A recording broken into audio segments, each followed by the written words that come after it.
할렐루야. 오늘 하나님께서 우리에게 주시는 말씀은 신명기 32장 37절로 52절의 말씀입니다. 능히 빼앗을 자가 없도다 라는 제목으로 하나님의 말씀 증거하도록 하겠습니다. 오늘 본문은 모세의 노래의 결론부에 해당하는 부분입니다.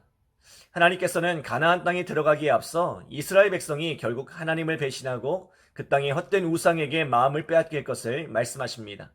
그리고 모세에게 그것을 노래로 지어 이스라엘 백성들에게 증거가 되게 하라고 말씀하십니다. 그 노래의 내용이 무엇입니까? 하나님께서 이스라엘 백성을 어떻게 택하시고 어떻게 인도하시고 어떻게 축복하셨는지를 기억하고 생각하고 또 그 어른들에게 물어야 한다고 했습니다. 그러나 안타깝게도 이스라엘 백성은 그러한 하나님을 잊어버리고 신 같지도 않은 것들을 신으로 섬기며 하나님의 질투와 진노를 바라게 했습니다. 하나님은 무서운 진노로 이스라엘을 심판하셨지만 어리석은 이스라엘 백성은 그 무서운 하나님의 진노 속에서도 이것이 하나님의 심판이라는 것을 깨닫지 못했습니다. 그런데 하나님께서 이 어리석은 백성을 불쌍히 여겨주십니다. 매를 맞으면서도 자신이 왜 매를 맞고 있는지 깨닫지 못하는 이 어리석은 백성을 불쌍히 여겨주십니다. 그러한 하나님의 긍휼함으로 심판을 멈추시고 이스라엘을 향하여 다시 호소하는 내용이 바로 오늘 본문의 말씀입니다. 먼저 우리 37절로 38절 함께 읽겠습니다. 또한 그가 말씀하시기를 그들의 신들이 어디 있으며 그들이 피하던 반석이 어디 있느냐. 그들의 재물의 기름을 먹고 그들의 전쟁의 재물인 포도주를 마시던 자들이 일어나 너희를 돕게 하고 너희를 위해 피난처가 되게 하라. 아멘. 자, 이스라엘이 믿고 의지하던 그들의 신이 얼마나 헛된 것인지를 깨달으라는 것입니다. 그들이 하나님을 버리고 섬기던 신들, 그들이 전혀 알지도 못하던 신들, 심지어 그들의 조상들이 전혀 두려워하지도 않던 새롭게 만들어진 신들이 무엇을 할 수 있겠느냐는 것입니다. 이스라엘 백성이 드린 제물을 먹고 포도주를 마시던 신들이 도대체 무엇을 할 수 있었느냐는 것입니다. 그들이 만약 참신이었다면 하나님의 진노로 이스라엘이 고통당할 때에 이스라엘을 돕고 이스라엘을 위한 피난처가 되어주었을 것입니다. 그러나 그들의 신은 이스라엘의 재물을 받아 먹으면서도 정작 이스라엘이 고통 가운데 있을 때 아무런 도움이 되지 못하더란 것입니다. 여러분, 헛된 우상은 백성에게 끊임없이 무엇인가를 요구하지만 정작 우리가 필요할 때는 아무런 도움이 되지 못합니다. 결코 우리의 피난처가 되지 못한다는 것입니다. 이사야 3장 1절로 3절에 보면 보라 주 만군의 여호와께서 예루살렘과 유다가 의뢰하며 의지하는 것을 제하여 버리시되 곧 그가 의지하는 모든 양식과 그가 의지하는 모든 물과 용사와 전사와 재판관과 선제자와 복술자와 장로와 오십부장과 귀인과 모사와 정교한 장인과 능란한 요술사를 그리할 것이며 라고 말씀합니다. 그 시대의 사람들이 의지하던 그 모든 것들이 하나님께서 후하고 불어버리시면 모두가 날아가는 것들이라는 것입니다. 당시 사람들은 창고에 먹을 것만 넉넉해도 마실 물만 넉넉해도 걱정 없이 살아가던 시대입니다.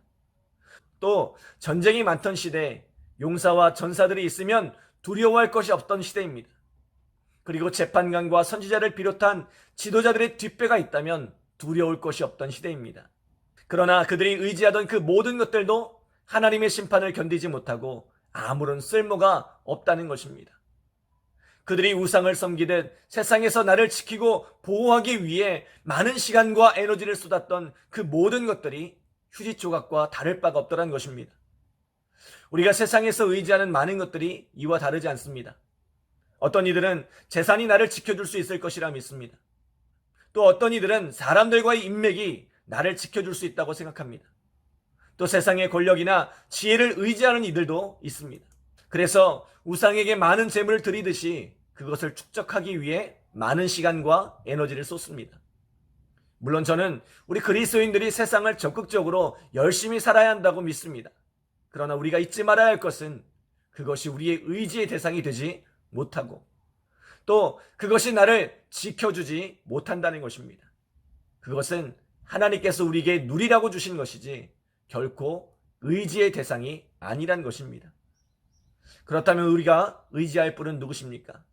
우리 39절 함께 읽겠습니다. 이제는 나 곧 내가 그인 줄 알라. 나 외에는 신이 없도다. 나는 죽이기도 하며 살리기도 하며 상하게도 하며 낫게도 하나니 내 손에서 능히 빼앗을 자가 없도다. 아멘. 자, 우리가 의지해야 할 유일한 대상은 하나님이십니다. 하나님 외에 다른 신이 없습니다.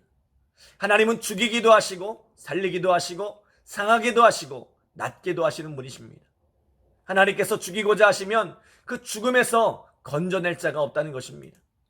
하나님께서 살리고자 하시면 심히 말라버린 메마른 뼈도 다시 살아나 하나님의 군대가 되게 하십니다. 하나님께서 상하게 하고자 하시면 세상의 그 어떤 명의도 아무리 탁월한 현대 의술로도 고칠 수가 없습니다.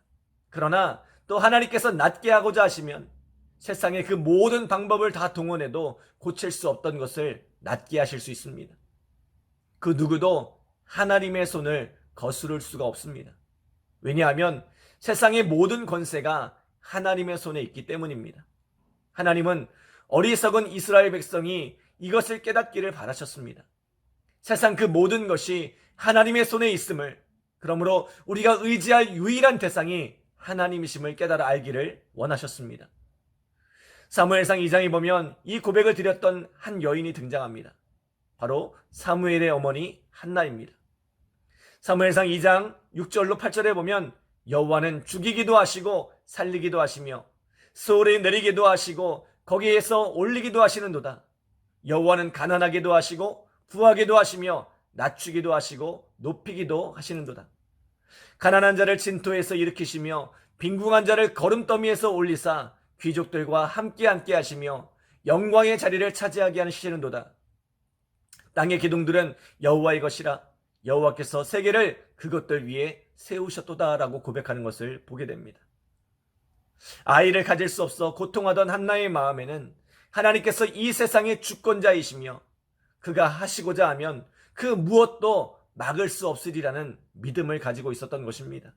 그리고 이 믿음의 고백을 드릴 때에 하나님께서 그 태를 열어 그의 눈물을 닦아주시고 그의 한숨을 거두어 주신 것입니다.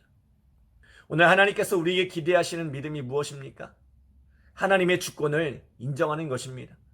우리에게 축복을 주시는 분도 하나님이시지만 우리에게 고통과 고난을 주시고 심판과 저주를 내리시는 분 역시 하나님이라는 것입니다. 모든 것이 하나님의 뜻과 하나님의 손에 있다는 것을 깨달아 알라는 것입니다. 그러므로 세상의 헛된 것을 의지하지 말고 오직 하나님만 의지하라고 말씀하고 있는 것입니다. 그러므로 모세는 오늘 이 노래를 마치며 이렇게 말씀합니다. 우리 46절로 47절 함께 읽겠습니다. 그들에게 이르되 내가 오늘 너희에게 증언한 모든 말을 너희 마음에 두고 너희의 자녀에게 명령하여 이 율법의 모든 말씀을 지켜 행하게 하라. 이는 너희에게 헛된 일이 아니라 너희에게 생명이니 이 일로 말미암아 너희가 요단을 건너가 차지할 그 땅에서 너희의 날이 장구하리라. 아멘. 이스라엘 백성은 가나안에 들어가 결국 하나님을 배신하고 심판과 저주를 받게 될 백성입니다. 그들에게 이 노래를 지어 가르친 이유도 그것을 백성들에게 알려주기 위함이었습니다. 그러나 그러한 이스라엘 백성을 향해 모세는 다시 힘주어 하나님의 모든 말씀을 지키라고 명령합니다. 여러분, 어차피 실패할 이스라엘, 어차피 하나님을 배반하고 헛된 신을 섬길 이스라엘, 쇠기의 경일기와 같은 일을 왜 반복하는 것일까요? 그것이 우리의 몫이기 때문입니다. 이스라엘 백성은 하나님의 말씀을 쫓아 살아가기 위해 부지런히 노력할 것입니다. 안타깝게도 그런 노력에도 불구하고 이스라엘 백성은 실패할 것입니다. 그리고 하나님의 심판과 저주를 받게 될 것입니다. 그러나 하나님은 이스라엘의 실패를 이미 알고 계셨다는 것입니다. 그 실패를 알고도 이스라엘 민족을 택하셨고 그 실패에도 불구하고 이스라엘 민족을 포기하지 않으시고 끝까지 그들을 이끌어 가신다는 것입니다. 이스라엘의 의의는 그들이 하나님의 말씀을 잘 청종했음에 있는 것이 아니라 그들이 늘 실패하고 넘어짐에도 불구하고 그들을 택하신 하나님의 택하심에 있는 것입니다. 여러분, 오늘 우리의 신앙도 마찬가지입니다. 우리가 예수님을 믿고 우리는 그 말씀을 따라 살아가고자 힘씁니다. 오늘도 우리가 이 말씀을 듣고 있는 이유는 우리가 하나님의 말씀을 순종하여 살아가고자 하는 우리의 의지 때문입니다. 안타깝게도 우리의 그러한 노력에도 불구하고 우리는 늘 넘어지고 하나님을 저버리고 때로는 매를 맞기도 합니다. 그럼에도 불구하고 우리에게 소망이 있는 이유는 하나님께서 그런 우리들을 이미 알고 계신다는 것입니다. 늘 실패하고 넘어지는, 늘 하나님을 실망시켜드리는 우리를 하나님께서 이미 알고 계셨다는 것입니다. 그래서 하나님의 택하심에는 후회함이 없습니다. 하나님은 우리를 후회하지 않으시고 우리를 다시 일으켜 세워 이끌어 가십니다. 여러분, 하나님의 손에서 능히 빼앗을 자가 없습니다. 오늘 우리의 삶에 오직 이 하나님을 의지하며 살아가는 우리 믿음의 성도들 되시기를 간절히 기도합니다. 기도하겠습니다.